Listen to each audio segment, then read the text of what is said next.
rédactrice pour WAMDA, un site de référence sur les startups du Moyen-Orient.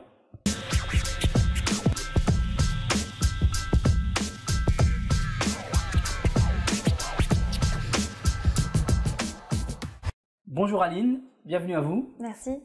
Alors, vous êtes rédactrice pour le site WAMDA, un site de référence sur les startups du monde arabe. Et la première question qui me vient à l'esprit, pourquoi le Moyen-Orient, avec actuellement tous les différents conflits que connaît cette zone-là, donc pourquoi avez-vous choisi cette zone? Tout simplement parce que c'est un marché émergent, c'est un marché où il y a énormément de choses à faire. Et justement, parce que la zone a ses propres challenges, parce qu'il y a des conflits, parce qu'il n'y a pas forcément le même développement bancaire qu'il peut y avoir dans d'autres régions, parce qu'il y a tellement de diversité, de challenges différents dans chaque pays, ça fait que c'est une zone qui est particulièrement intéressante à suivre et qu'on voit vraiment des gens qui du coup se débrouillent pour dépasser des obstacles et ne se mettent pas les limites qu'on peut voir dans des pays plus développés. Donc on est vraiment dans un contexte où il faut tout inventer, il faut dépasser des défis. Et vraiment, du coup, il y a une créativité qui est super intéressante.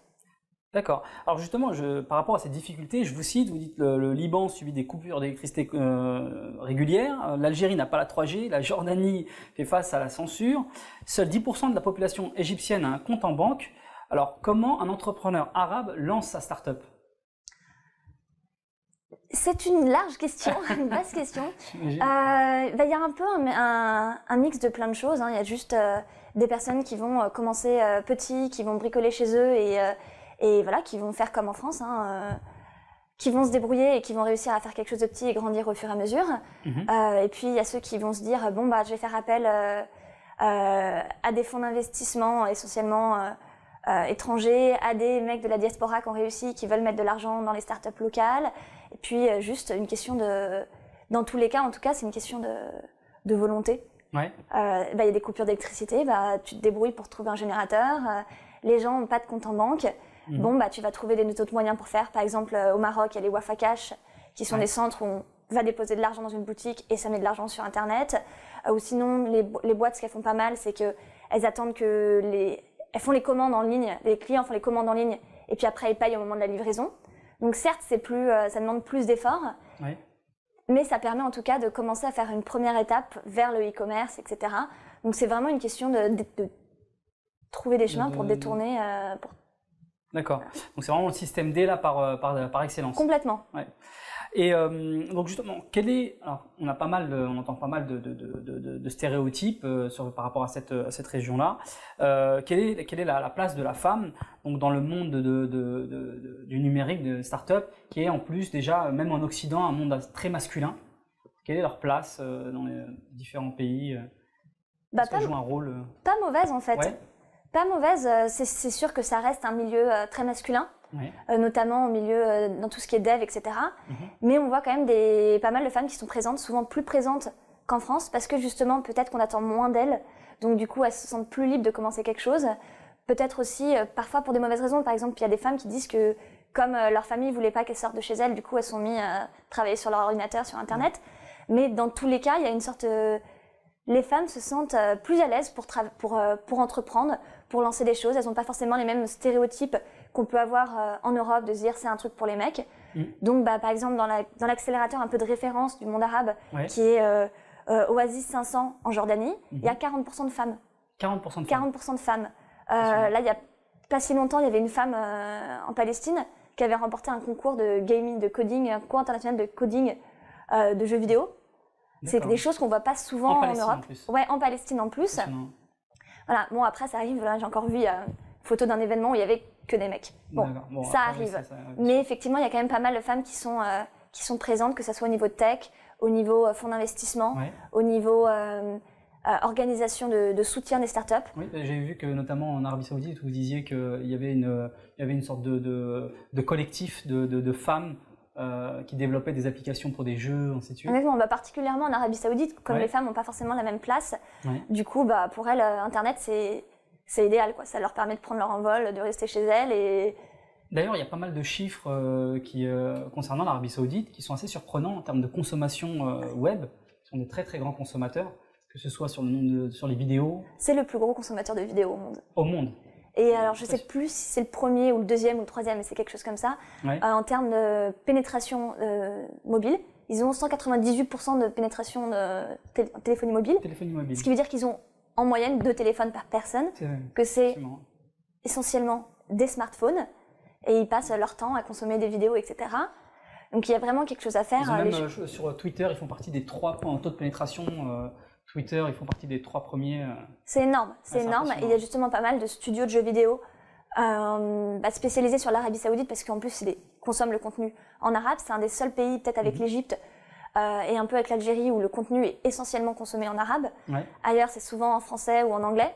Et donc, du coup, ça crée vraiment le début d'une économie comme ça, de création de contenu, que ce soit des vidéos, des jeux vidéo, des jeux vidéo, des choses comme ça, quoi. Même des plateformes d'appli, des applis, etc., entièrement en arabe. C'est assez rare et c'est essentiellement en Arabie Saoudite que ça se lance. D'accord. Alors justement, comment jugez-vous l'écosystème, donc que ce soit les startups, les incubateurs et tout ce qui tourne autour en termes même de pédagogie concernant le monde du numérique? Bon, on peut pas comparer bien sûr, mais de manière générale, on est à quel niveau c'est-à-dire que en perspective, si vous donnez des prévisions, je sais que le taux de pénétration des portables d'ici 5 ans va être quasiment équivalent à ce qui se fait ailleurs. Il y a des entrepreneurs qui disent, notamment au Liban et en Tunisie, qu'ils ont 15 ans de retard sur ce qui se fait en Europe. D'accord. C'est pas faux dans le sens où le e-commerce, ça commence à peine. Les startups commencent à peine, donc on voit pas mal d'organisations qui se créent pour soutenir le lancement des startups, que ce soit des associations de gens qui travaillent ensemble, que ce soit des accélérateurs, que ce soit juste des startup week-ends, des hackathons, tout ce genre de choses. C'est vrai que ça commence à peine, ça a commencé entre 2011 et 2013 selon les pays. Donc de ce point de vue-là, c'est vrai qu'il y a pas mal de retard à rattraper, mais par contre on voit que le retard est rattrapé de façon super rapide. Et surtout, ce qu'on voit pas mal depuis le printemps arabe, c'est le retour de la diaspora. Surtout dans des pays comme la Tunisie ou le Maroc, où on voit de plus en plus de personnes de la diaspora avec entre 1 et 15 ans d'expérience, notamment dans le web, qui reviennent monter des choses. Exactement. Donc là, vraiment, il y a un transfert de connaissances qui se fait de façon très très rapide et qui laisse présager plutôt de bonnes choses pour les années à venir. Donc justement sur cette zone donc, du Moyen-Orient, y a-t-il des venture capital qui vont ensuite, une fois que ces startups ont pris de la maturité, vont investir pour pouvoir faire un développement éventuellement international comme on peut voir ici en Europe ou en Occident en général? Des venture capital de la région? De la région. Il y a plusieurs, peut-être pas trop au Maghreb où c'est encore assez jeune, mais vraiment au Moyen-Orient, il y a plusieurs fonds d'investissement qui investissent dans des beaux projets e-commerce, tech, etc. Et en règle générale, quand ces VC investissent, vu les sommes qu'ils mettent, ils s'attendent à ce qu'il y ait un développement international, ou en tout cas régional. De toute façon, vu la taille des pays, à part l'Égypte et l'Arabie Saoudite, ils sont tous obligés un peu de viser régional au minimum. Absolument. Donc oui, il y a vraiment des projets qui sont financés soit par des VC régionaux, soit par des VC américains et européens. Et ils s'y intéressent maintenant, les investisseurs étrangers, à ces startups du Moyen-Orient? Ça dépend lesquels. Ça dépend lesquels. Il y a différents types de VC. Et il y a des VC qui disent c'est trop loin pour nous, on ne peut pas être sur place, donc on ne peut pas bien gérer les entreprises si on ne connaît pas bien l'écosystème, si on n'a pas quelqu'un sur place, donc nous on refuse. Et il y en a d'autres qui se disent c'est là que sont les opportunités, c'est là que ça va grandir, donc nous on commence à s'y mettre au fur et à mesure. Donc voilà, ça dépend vraiment des VC. Puis après il y a un autre problème qui est la quantité d'offres de startups qui valent d'être financées par des VC. Aujourd'hui ça reste encore... Alors ça dépend des pays, ça dépend de ce qu'on cherche, de ce dans quoi on cherche à investir. Mais il y a parfois effectivement ça qui peut un peu bloquer les entrepreneurs. Et pourtant ça va tellement vite qu'il y a vraiment de quoi. Donc si je comprends bien, en fait, il y a de belles perspectives parce que finalement, il y a une grosse consommation. Si on peut résumer comme ça, notamment en Arabie Saoudite et d'autres pays avec de belles perspectives à venir, mais en face, très peu d'offres. Donc on pourrait se dire que d'ici quelques années, il va y avoir de belles perspectives car ils vont être demandeurs et aujourd'hui la concurrence n'est pas encore extrêmement développée. Alors, très peu d'offres, ça serait peut-être un petit peu exagéré quand même, parce que ces dernières années, il y a quand même eu un nombre d'agences, de studios de design, de jeux vidéo, etc., qui s'est créé, qui est énorme. Donc il y a de l'offre. Il pourrait y en avoir plus, comme il pourrait y avoir plus de consommation, parce qu'on en a encore, à part l'Arabie Saoudite, à des marchés assez jeunes. Donc les deux vont grandir ensemble, mais c'est sûr c'est une question d'être pionnier. On voit d'ailleurs pas mal de groupes européens, comme par exemple Rocket Internet, qui arrivent et qui mettent une tonne d'argent dans des projets de e-commerce pour être le Amazon de la région, pour être et pour les créer from scratch ou pour reprendre parfois des une fois qu'on a créé un site de e-commerce, qu'on a créé un site de petites annonces, c'est pas très compliqué d'en créer un dans un autre pays. Après, c'est sûr que quand on arrive en se disant je veux être le pionnier au Maroc, on a quand même tout le marché à créer. Donc même si on a la structure technique, le plus important c'est de trouver la communauté, de l'engager avec soi et puis surtout de trouver d'adapter le modèle à chaque pays, de trouver quelles sont les difficultés, comment les dépasser, quels sont les points forts et puis de communiquer. Et donc ces groupes, ils arrivent avec des investissements qui sont de dizaines de millions d'euros pour être les premiers, pour être les pionniers. Donc effectivement, là maintenant, on est dans un modèle où dans pas mal de pays, c'est une question d'être le pionnier pour tout ce qui va se passer dans les 20 ans à venir. D'accord. Et quels sont aujourd'hui les success stories de la région?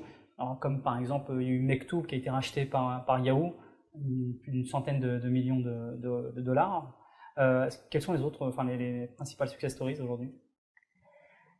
Il y en a pas mal. Il y a les startup stories régionales. Donc tous les sites comme souk.com, qui est surtout sur la partie Moyen-Orient, qui est un site de e-commerce qui marche vachement bien. Les médias, les studios de jeux vidéo. Il y a pas mal de success stories comme ça, très très régionales, donc on n'entend pas forcément parler en dehors de la région, mais qui font juste partie des bases, comme dans tout pays. Les sites de petites annonces, les sites de e-commerce, de vente privée, voilà. Il y a tout ça, donc il y en a plein qui marchent très très bien dans plein de pays. Et puis après, il y a un peu les success stories internationales, qu'on voit de plus en plus, qui doivent encore souvent vraiment se développer pour qu'on entende vraiment parler. Je pense notamment à plein de petits sites comme petites startups comme Instabug, qui est tout simplement une appli qui permet de faire remonter les bugs sur les applis mobiles pour les développeurs et qui a été qui a été mentionné sur tous les sites internationaux de tech, les TechCrunch, etc. Ils les ont tous faits, qui sont allés aux États-Unis pour le développer. Il y a Instabit, pour rester sur les noms un peu similaires, qui est là un connected device qu'on met sur ses lunettes de plongée pour traquer son rythme cardiaque, etc. Ils ont fait une campagne de crowdfunding qui a super bien marché. Et ils vont bientôt du coup commencer à vendre les produits. Dans le même genre, on a aussi RoadiTuner, qui est un petit connected device aussi qui permet d'accorder sa guitare. Pareil, ils travaillent entre Beyrouth et la Chine. Ils ont fait une campagne de crowdfunding qui a super bien marché, qui est destinée encore une fois essentiellement aux États-Unis et à l'Europe. Et ils vont bientôt livrer leurs produits. Donc il y a pas mal de produits comme ça. Donc au Moyen-Orient, on crée des startups. Il y a une possibilité elles réussissent. Il y a possibilité malgré les différentes difficultés. Tout à fait. Et ils le font et ils continuent à le faire. Et justement, il y en a pas mal qui ont témoigné dans la presse et qui ont dit mais c'est peut-être justement grâce à tous ces obstacles qu'on a trouvé des solutions pour contourner les problèmes. Ça développe une capacité d'imagination. Voilà, quand t'as pas, notamment quand tu fais de l'industriel au Liban, qui est un tout petit pays, qui est un peu barré de tous les côtés par des pays en guerre, si t'arrives pas à trouver tes matières premières, il faut que tu trouves une solution. D'accord. Pour te faire livrer des trucs, il faut que tu trouves une solution. Et donc du coup, à partir de ce moment, tu te retrouves finalement à optimiser ton processus de fabrication. D'accord. D'une façon, si tu veux, vraiment un besoin qui dépasse bien le besoin d'optimiser des autres pays. Très bien. Alors pour conclure, quel conseil donneriez-vous à une start-up pour pénétrer le marché du Moyen-Orient? Donc une start-up qui serait justement à l'inverse, qui n'est pas de la région et qui voudrait s'implanter et donc se développer au Moyen-Orient. Déjà, il y a deux cas possibles. C'est s'il y a un des cofondateurs ou quelqu'un dans l'équipe qui est de la diaspora arabe, ça aide à comprendre la mentalité et les challenges que peuvent avoir les pays, parce que forcément, on est quand même dans des cultures assez différentes. Donc dans ce cas-là, le seul conseil que je donnerais, c'est d'utiliser le réseau Le réseau qu'on peut avoir, c'est des pays où ça fonctionne beaucoup par réseau, beaucoup en personne. Donc juste se rendre sur place, rencontrer les gens et d'une personne à l'autre, juste se tisser son réseau network pour avoir à la fois des conseils, à la fois pouvoir tisser des partenariats avec des startups qui fonctionnent à l'heure actuelle. Et pour ceux qui n'ont pas de personnes de la diaspora du monde arabe, la première chose c'est de trouver quelqu'un sur place pour faire les intros, pour se présenter. Après, c'est quand même une région qui accueille plutôt les startups étrangères, qui a envie de découvrir des choses, qui a envie de grandir, et où les gens sont toujours très ouverts au partenariat, très ouverts à l'idée de faire des choses nouvelles, de rencontrer des gens nouveaux, de penser différemment. Donc en règle générale, si on arrive avec un bon projet et avec la bonne mentalité, pas une mentalité de donneur de leçons, mais vraiment une mentalité de partage et de construire ensemble, les portes sont grandes ouvertes. Très bien. Halimaya, merci beaucoup d'être venue.